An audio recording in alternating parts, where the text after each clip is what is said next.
กราบสวัสดี FC พ่อใหญ่การสุภูสุคนหลังจากที่ เมื่อวานฝนตกพี่น้องตอนแรงนะ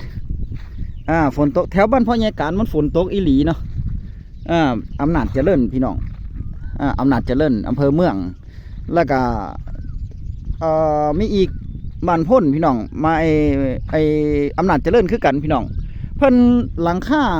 ตอนนั้นลมออกบัดนะเมื่อวานตอนแรกเนี่ย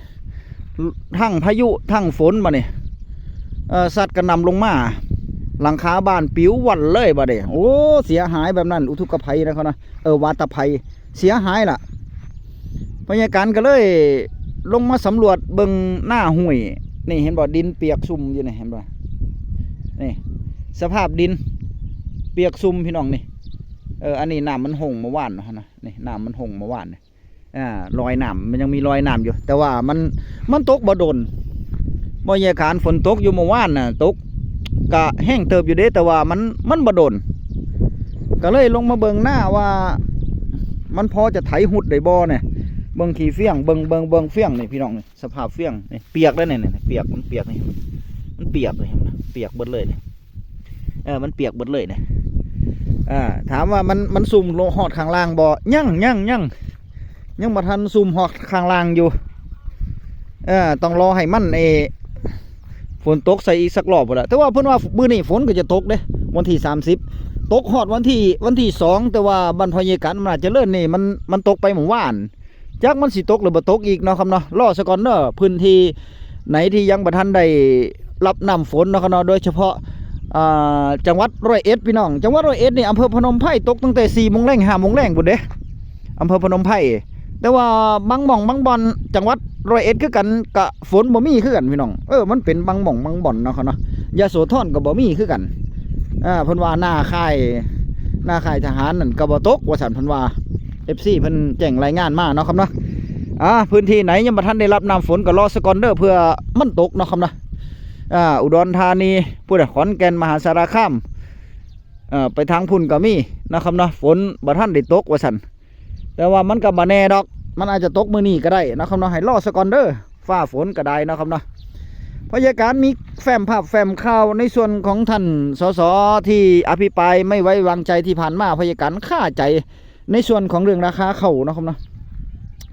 ตอนนี้เกษตรกรนี่วันที่31นี่เดือนมีนาแล้วนะครับเนาะมื้ออื่นนี่ก็มีนัดกับธกสจะออกบินออกมาเด้อพี่น้องเด้อเตรียมรับไว้นะครับเนาะธกส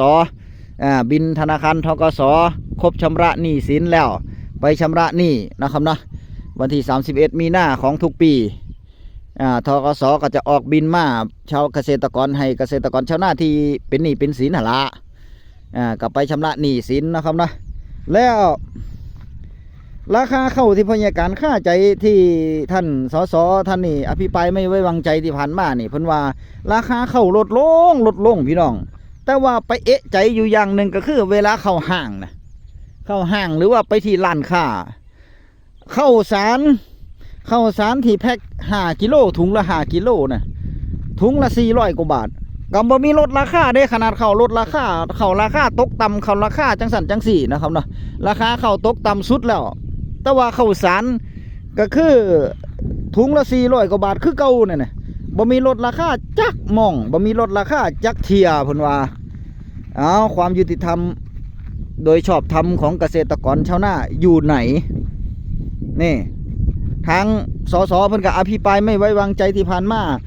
บ่เชิงว่าบ่ได้เชิงว่าอภิปรายไม่ไว้วางใจเด้อพี่น้องแต่ว่าเพิ่นเชิงฝากไปสอบถามแล้วก็ให้ติดตามให้ช่วยเหลือเกษตรกรชาวนาเด้เพิ่นว่าราคาข้าวจะมีสักปีบ่ข้าวแห้งความชื้นบ่เกิน 15% นี่ให้ไปเลยตันละ15,000จะมีสักปีบ่ว่าซั่นเพิ่นว่าก็เป็นที่น่าสนใจอยู่เป็นที่น่าติดตามอยู่เนาะครับเนาะในส่วนของเรื่องนี้พยาการก็ได้ติดตามไปเรื่อยๆให้ละมันเป็นที่น่าติดตามอยู่เด้พยาการว่าเพราะว่าเรื่องราคาข้าวนี่นะครับเนาะตอนนี้ราคาข้าวก็ยังคงที่อยู่ยังบ่ไปไสมาไสยังคือเก่านั่นน่ะไปรับชมแฟ้มภาพแฟ้มข่าวพี่น้องแล้วก็คลิปที่2ก็จะเป็นรัฐมนตรีว่าการกระทรวงพาณิชย์เพิ่นจะมาตอบคำถามว่าราคาข้าวไปเท่าไหร่แล้วเนาะครับเนาะ พี่น้องเกษตรกรชาวนาไทยไม่มีครับขายข้าวแล้วยังก่ายหน้าผากอยู่เลยว่าจะเอาตังค์ไหนไปใช้หนี้ธกส.ปัญหาเรื่องนี้เป็นปัญหาใหญ่นะครับท่านประธานสภาที่เคารพอยากฝากเรียนท่านประธานสภาไปยังท่านนายกรัฐมนตรีนะครับว่าท่านจะปล่อยให้เขาเผชิญชะตากรรมอย่างนี้เหรอราคาข้าวสารท่านเชื่อไหมครับว่าข้าวสารกับข้าวเปลือกบ้านเราเนี่ยมันต่างกันมากราคาข้าวเปลือก15กิโลไม่เกิน120 บาทข้าวสารถุงหนึ่ง15กิโล400 บาทต้นทุนข้าวเปลือกในการผลิต8 บาทต่อกิโลแต่ข้าวสารไม่เกิน15 บาทราคามันต่างกันมากนะครับวันนี้ไม่มีความเป็นธรรมในกลุ่มพี่น้องเกษตรกรเลยนะครับราคาข้าวสารไม่เคยตกจากราคาตลาดแต่ข้าวเปลือกวันนี้ยังไม่รู้ว่าจะถึงจุดสิ้นสุดหรือยังที่ราคาข้าวเปลือกตกต่ำขนาดนี้ทำยังไงครับท่านประธานครับว่าพี่น้องเกษตรกรบ้านเราผู้ชาวนาผู้ปลูกข้าวเนี่ยจะได้ข้าวขาวสัก10,000ข้าวเหนียวเนี่ยสัก13,000หอมมะลิสัก15,000โดยไม่ต้องออกมาเรียกร้องสักปีนี่มันจะเป็นไปได้ไหมครับวันนี้เนี่ยครับยังไม่มีมาตรการใดๆออกมาเลยวันนี้บอกว่าข้าวคุณภาพต่ำรู้ครับว่าข้าวคุณภาพต่ำแต่ทุกท่านก็ยังนิ่งเฉยไม่คิดจะเอาพันธุ์ข้าวดีๆมาให้พี่น้องเกษตรกรได้พัฒนาตัวเองเพื่อแข่งขันกับตลาดโลกได้นั่นก็คือเสียงจากสภาอภิปรายไม่ไว้วางใจจากท่านสสท่านหนึ่งนะครับนะที่เพิ่นได้กล่าวมาว่าราคาข้าวมันบ่เป็นธรรมกับเกษตรกรชาวนาผู้เฮ็ดได้ซ้ำน้อยผู้เฮ็ดได้น้อยแต่ว่าผู้ขายคือได้หลายนั่นน่ะเข้าใจบ่ผู้เฮ็ดคือผู้ทำหน้านี่ชาวนาเฮานี่ผู้เฮ็ดก็คือผู้ทำหน้าเฮานี่แหละเนาะครับเนาะเฮ็ดสุปีนี่แต่ว่าราคาเข้าให้นายทุนคนซื้อเป็นคนกำหนดราคา มันบ่ให้นายทุนเป็นคนกำหนดราคามันมีในประเทศไทยนี่บ่เนาะว่าใหญ่การว่าอีหยังก็ได้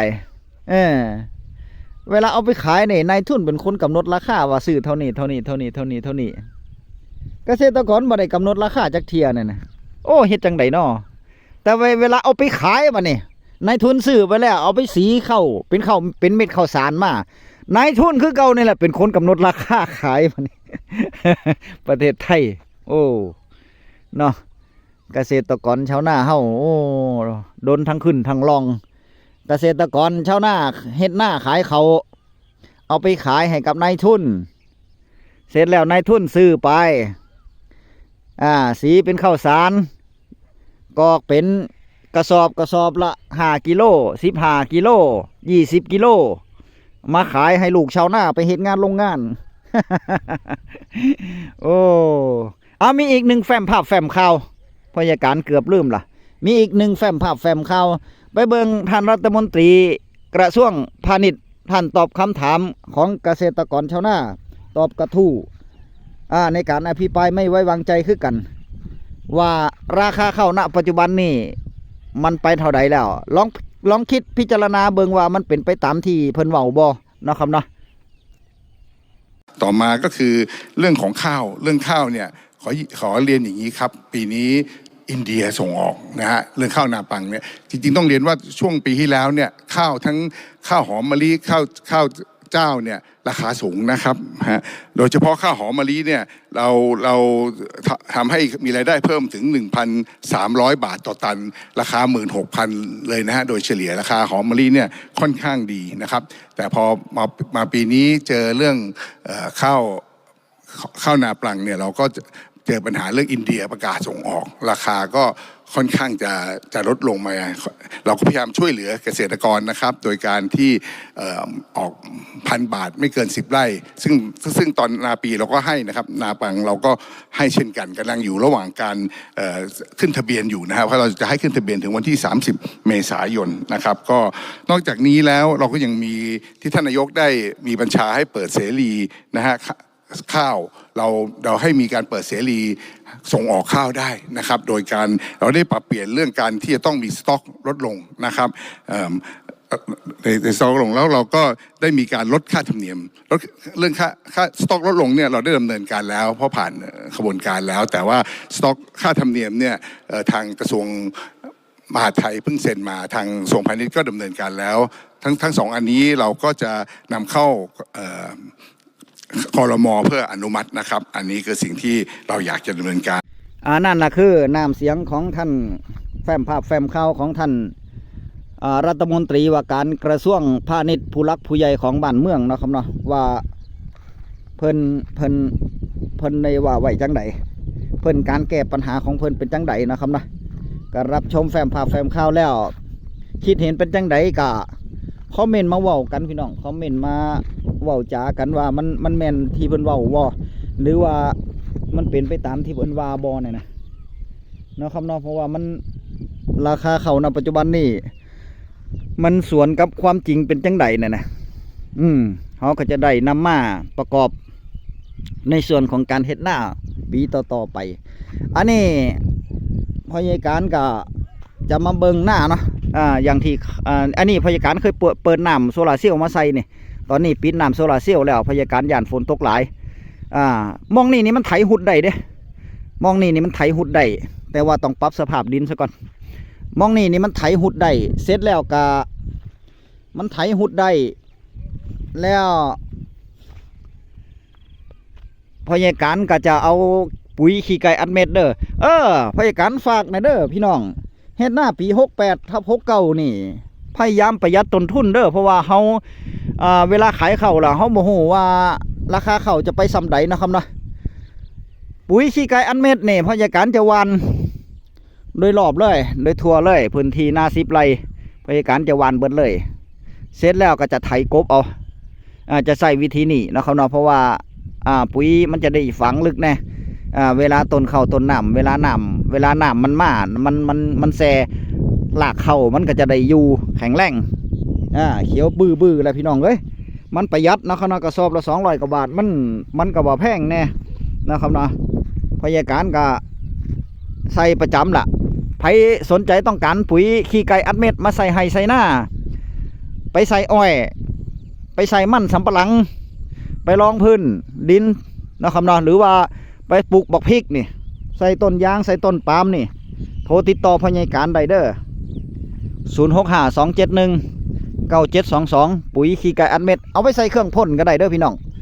ของแท้พี่น้องของแท้นะครับเนาะบ่ให้เกษตรกรชาวนาเฮาได้ผิดหวังเวลาใส่ไปแล้วมันก็ได้วางใจได้นะครับเนาะปรับสภาพดินอันที่แน่นอนก็คือปรับสภาพดินให้เฮาพื้นที่ดินที่เฮามันดินมันเสื่อมมันส้มหลายปีล่ะมาปรับสภาพดินมาฟื้นฟูสภาพดินไปนำแล้วก็เฮ็ดให้ต้นข้าวเฮาพืชเฮามันสำปะหลังบ่ว่าอ้อยบ่ว่าหยังมันเขียวดนมันเขียวมันอันนี้ดนเนาะครับน้องเพราะว่าสภาพดินมันก็ปรับไปนำสังเกตเบิ่งนาพยาการจะมีหอดขี้กระเดือนบนนี้มาอยู่มีหอดขี้กระเดือนบนมาอยู่บัดนี้โอ้โหก็เขาท่าอยู่เพราะว่ามันเฮ็ดให้เฮาประหยัดต้นทุนแน่ช่วงที่เข้าถามว่าปุ๋ยเคมีใส่บ่ใส่ก็ใส่คือกันแต่ว่าใส่รอบเดียวปุ๋ยเคมีนั่นใส่รอบเดียวใส่ช่วงเข้ามันจะท้องนั่นก่อนที่เข้าปุ๋ยรับร่วงนะพี่น้องพยาการใส่ปุ๋ยรับร่วงก็คือสูตรบางคนก็ใส่สูตร15/30จัง4นี่พี่น้องแต่ว่าใส่โตหลังหลายๆจักหน่อยนึงนะแต่ว่าใส่ก็บ่ได้ใส่หลายเด้เอาผิวไปเพราะว่าโตเข้ามันก็เขียวงามอยู่แล้วที่พยาการทายให้เบิ่งปีกายเห็นบ่ไปเบิ่งคลิปย้อนหลังได้เด้อมันได้ผลอีหลีนั่นล่ะมันก็ประหยัดต้นทุนไปนำเพราะว่าราคาเข้ามันบ่ฮู้ว่ามันสิแพงหรือสิถูกถ้ามันแพงมันก็ดีแต่ว่าถ้าราคาเข้าถูกแบบสุเทียนี่มันบ่คุ้มราคาในการขายนั่นน่ะพยาการว่าเฮ็ดจังไดได้ประหยัดต้นทุนแต่ว่าผลผลิตออกมาดีนี่พยาการเอาตัวนี้ดีกว่าพี่น้องเอาตัวนี้ดีกว่าเนาะครับเนาะประหยัดต้นทุนแต่ว่าผลผลิตให้ออกมาดีให้ออกมาดีงามๆก็คือนี่แหละที่พยาการใส่เป็นประจำก็คือ ปุ๋ยขี้ไก่อัดเม็ดนะครับนะปุ๋ยขี้ไก่อัดเม็ดสามารถใส่เครื่องพ่นได้แล้วก็ผสมโดโลไม้ป้องกันโรคพืชเน่าพืชรากพืชเน่าเนี่ยนะเป็นเชื้อราจังซี่ป้องกันไว้นะครับเนาะเข้าดิดเข้าเด้งจังซี่เนี่ยมันป้องกันได้เพราะว่าผสมโดโลไม้ไปแล้วเฮาบ่ต้องได้ไปโรยปูนขาวเด้อพี่น้องพอวานปุ๋ยขี้ไก่อัดเม็ดตัวนี้ลงไปนี่มันได้ครอบคลุมหลายอย่างเนาะครับเนาะสนใจก็โทรหาพยาการได้ส่งทั่วราชอาณาจักรพี่น้องขายพยาการจำหน่ายหรือว่าขายในราคาส่งเด้อ100กระสอบพี่น้อง100กระสอบเด้บ่แม่นกระสอบ2กระสอบเนาะครับนะส่งเที่ยนึงก็100กระสอบส่วนมากก็ศูนย์ข่าวชุมชนแน่หรือว่าเพื่อนสมาชิกในส่วนของกลุ่มการเกษตรกลุ่มใหญ่หรือว่าเกษตรกรบางท่านบางรายที่เพิ่นพอสนใจที่เพิ่นเฮ็ดได้เคยใส่อยู่ประจำเพิ่นจะสั่งเด้พี่น้องเพิ่นจะสั่งทุกปีนะครับนะมื้อนี้ก็ส่งบุรีรัมย์ส่งอุดรมื้อนี้นะครับเนาะก็จะฮอดแม่แรงนี่ล่ะปุ๋ยแต่ว่าในส่วนของที่ขอนแก่นก็ใส่หลายอยู่พี่น้องเพราะว่าส่ง3 มื้อยังบ่ทันแล้วเพิ่นสั่งหลายเป็นกลุ่มของเกษตรกรเพิ่นพี่น้องที่สั่งปุ๋ยขี้ไก่อัดเม็ดไปนะครับเนาะก็เห็นดีเห็นงามนำน่ะเพราะการว่ามันประหยัดต้นทุนถึงแม้ว่าเขาจะลงทุนเทียเดียวซื้อไป100กระสอบเทียเดียวแต่ว่าเขาสามารถถ้ามันเหลือเขาสามารถใส่ได้3 ปีนะครับนะเก็บไว้ในที่ร่มดีๆปุ๋ยก็มี2 สั่นมีถุงพลาสติกใส่ข้างในแล้วก็มีถุงกระสอบปุ๋ยหุ้มข้างนอกบ่มีเหม็นบ่มีเหม็นดีอยู่พี่น้องดีอยู่เฮ็ดให้ดีๆเลยนะครับเนาะซื้อถ้าติดต่อจาก FC พยาการช่อง YouTube พยาการนี่พยาการมีของแถมให้นะครับเนาะโดยเฉพาะ FC ในส่วนของ YouTubeที่ติดตามพยาการมาพยาการมีของแถมให้เป็นปุ๋ยก็ได้เสื้อก็มีนะครับเนาะจะแถมไปให้ก็ฝากไว้นะครับเนาะกับเกษตรกรชาวนาเฮาเรื่องราคาข้าวแน่เรื่องต้นทุนในการผลิตแน่ปี68นี่ที่สิเข้ามาในการเฮ็ดไร่เฮ็ดนาฟ้าฝนก็จะเริ่มลงมาแล้วก็พยายามจังใดก็สร้างนะครับเนาะพยายามลดต้นทุนไว้โดยความปรารถนาดีกับพยาการคือเก่านั่นแหละนะครับนะเป็นจังไดก็คอมเมนต์มาเว้ากันคลิปหน้ามาพอกันใหม่สวัสดีครับ